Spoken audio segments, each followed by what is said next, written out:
Dexter Morgan was a genius when it came to hiding his double life. But when it came to decision-making, total disaster. For someone so methodical, you'd expect smart choices. And yet, he made some truly baffling calls. Today we're looking at Dexter's dumbest decisions ever. Not little mistakes. We're talking about the kind of moments that made you pause the show and ask, did he really just do that?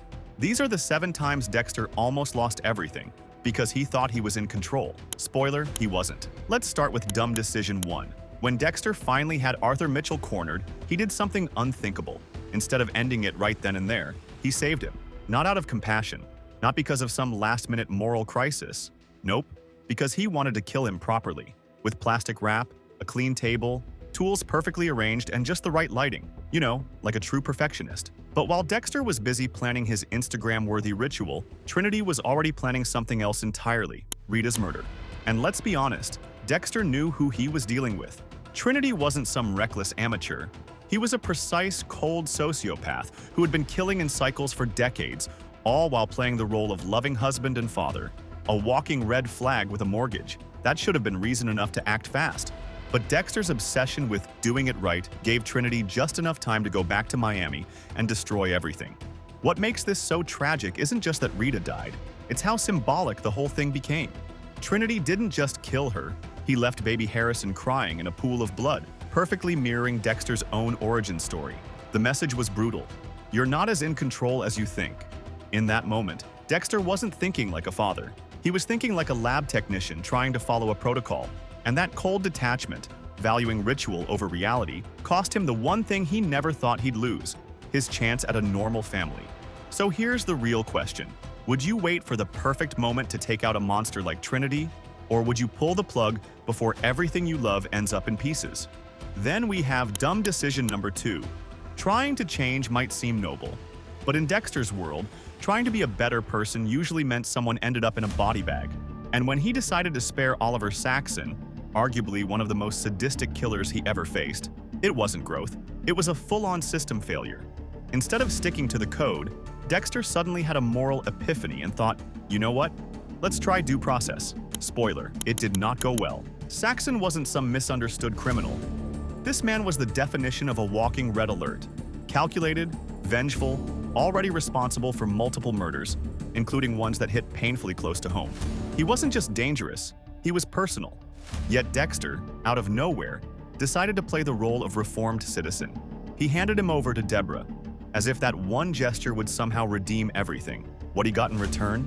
Deborah got shot, and while she didn't die instantly, that moment became the tipping point that eventually took her life. What's maddening here is that Dexter knew better. His entire life philosophy revolved around stopping threats before they could strike again. But this time, he swapped instinct for image. He wanted to believe he was more than a killer, that he could live like a normal person. But in trying to be someone else, he lost the only person who ever tried to see the good in him. So here's the million-dollar question. Can someone like Dexter afford hesitation? Or was this proof that in his world, trying to be good is just another way to get people killed? Moving on to dumb decision 3. Of all the bad choices Dexter made, cheating on Rita is one of those moments where even the dark passenger probably facepalmed. Rita wasn't just his girlfriend, she was his anchor. She gave him a taste of something he never thought he could have. Stability, a home, maybe even a shot at redemption. Sure, she didn't know about the kill room in his heart, but she loved the version of Dexter that tried to be better. And what did he do with that rare, fragile gift? He traded it for Lila. Now, let's talk about Lila for a second. On paper, she looked like someone who got Dexter. She wasn't scared of his coldness. She actually found it exciting. A red flag? Try a red parade. Lila didn't want Dexter to heal. She wanted him to unravel. She didn't admire the code. She wanted to rewrite it with gasoline and matches. Literally. To make things worse, Dexter wasn't exactly reserved that season. Emotionally unstable? Check. Impulsive decisions? Double check. Let's just say he wasn't skipping many extracurriculars. But what started as an escape quickly spiraled into chaos. Lila faked abuse, drove Rita away, threatened the kids, and then, in true Lila fashion, tried to set everyone on fire because she didn't get what she wanted. Dexter didn't just cheat on Rita, he cheated on the version of himself that wanted to be good. He burned down the life he was building for a moment of reckless validation. And the worst part? He didn't even realize what he had until it went up in smoke. Literally. So here's the question. Was Dexter chasing love, or was he chasing someone who made him feel justified in being the monster he was trying to leave behind? Coming in at Dumb Decision 4, Dexter Morgan built his entire double life like a Swiss watch, perfectly timed, no loose parts, and absolutely no room for mistakes. So when he left behind a single blood slide at the Travis Marshall crime scene, it wasn't just a slip, it was a full-on system crash. The kind of blunder that would get a rookie fired, let alone a seasoned serial killer with an obsessive need for control. One tiny glass slide, that's all it took to wake up Maria Laguerta's inner bloodhound. And this wasn't just any mistake, it was made by Dexter, the guy who alphabetized his victims' blood, the man who practically sterilized his kill rooms better than most hospitals. Yet somehow, now, at a time when he should have been more careful than ever, he got sloppy. Not in Season 1, not when he was figuring things out. No, this was late-stage Dexter, overconfident, distracted, and way too convinced of his own invincibility. The moment Laguerta found that slide, everything changed. She wasn't just suspicious, she had a lead. And unlike most of Dexter's problems, she couldn't be wrapped in plastic and made to disappear overnight. She was smart, relentless, and, worst of all, right. The Bay Harbor butcher case was back on, and suddenly Dokes didn't look so guilty anymore. This wasn't a mess Dexter could clean with bleach and a late-night boat ride. It was a crack in the foundation that started an earthquake, the moment where all his carefully constructed lies started to collapse under their own weight. So here's the kicker. How does the most detail-obsessed man in Miami let one blood slide bring down his entire empire? Or better yet, was this the first time he became the real loose end? Then we have dumb decision number 5. For someone who built his life on silence and secrecy, Dexter deciding to open up to Miguel Prado felt like watching a vampire invite someone in without checking if they owned a stake. Miguel wasn't just a well-dressed district attorney. He was charismatic, confident, and full of righteous fury. To Dexter, that looked like alignment, shared values. Finally, someone who didn't flinch at the idea that some people simply deserve to die. So, Dexter let him in. Not just metaphorically, he handed Miguel the entire playbook. The code, the preparation, the ritual, the blood slides. It was like Dexter ran a murder workshop and Miguel was his star pupil. For a brief moment, it actually seemed to work. 2 vigilantes, cleansing Miami one scumbag at a time. But then came the twist. Miguel wasn't there to learn. He was there to hijack the system. And the first sign? He went completely off script and murdered Ellen Wolf, an innocent woman whose only crime was being good at her job. That's when it hit Dexter. He hadn't found a kindred spirit. He had created a Frankenstein with a law degree. What makes this all so frustrating is that the red flags were everywhere. Miguel was cocky, unpredictable, emotionally explosive, basically the exact type of person you don't hand your kill rituals to. But Dexter ignored all of it because, deep down, he wanted someone to get him. He was tired of pretending, tired of lying, and in that emotional fog, he gave his secret to a man who saw it not as a responsibility, but as a weapon. So ask yourself, was this about trust, or was it about loneliness? Because in trying to connect, Dexter didn't just let his guard down. He gave a loaded gun to someone with no safety switch. Moving on to dumb decision 6. After faking his death, Dexter told himself he was doing the right thing. A clean break, a noble sacrifice. Harrison would grow up safe, away from knives, kill rooms, and emotionally unavailable dads with a body count. Sounds great on paper, until you realize he left his only son with Hannah McKay. You know, the other known murderer with a charming smile and a trail of corpses in her past.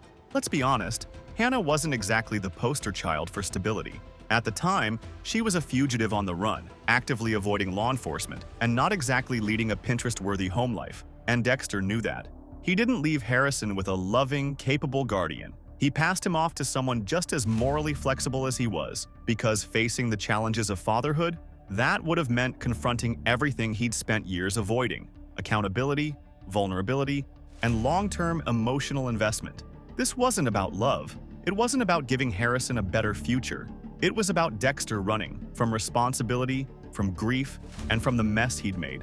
Which is pretty ironic for someone who always claimed to kill to protect the innocent. Because when it came to Harrison, the actual innocent in his life, Dexter bailed. And the fallout? Predictable. In New Blood, Harrison isn't thriving. He's traumatized, violent, lost. He doesn't just carry Dexter's DNA, he carries his damage. The very darkness Dexter tried to cut out of his own life found a way to live on through his son. So here's the real question. Did Dexter actually think Hannah was the answer? Or did he just need one more person to clean up after his chaos? so he wouldn't have to face the father he never learned to be. And finally, dumb decision 7. Of all the choices Dexter Morgan made, this might be the one that broke everything beyond repair.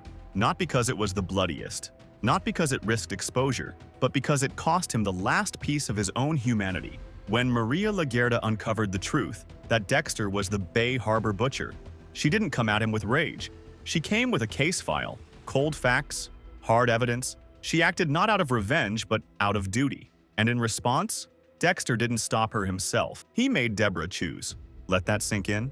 He handed the moral grenade to the one person who still saw the good in him, pulled the pin, and stepped back. Either Laguerta dies, or Dexter goes to prison. And Deb, already emotionally wrecked from everything she'd been through, was forced to pull the trigger. But she didn't just kill her boss, she killed her compass. And from that moment on, she was lost. This wasn't just a bad call, it was colossally selfish.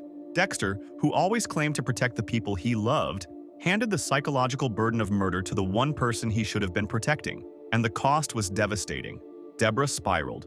Guilt, substance abuse, emotional collapse. She didn't just fall apart, she evaporated. Not because of circumstance, because of him. And here's the dark punchline. Deborah probably would have stood by Dexter until the very end. She was loyal, stubborn, and endlessly forgiving. But instead of trusting her with the truth, Dexter trusted her with the trigger. He didn't just destroy Laguerta, he broke the only person who ever tried to save him from himself. So now ask yourself, was this about survival? Or was it the final proof that anyone Dexter lets close is doomed to be collateral damage? Dexter's dumbest decisions weren't just tactical failures, they were emotional blind spots, moments where pride, control, or desperation overruled logic. He wanted to be more than a killer, but in trying to be human, he created chaos. Again and again. So now I'm asking you, what do you think was his dumbest decision? Which moment sealed his fate? Let me know in the comments. Click on the next video. Trust me, it's way more than you think.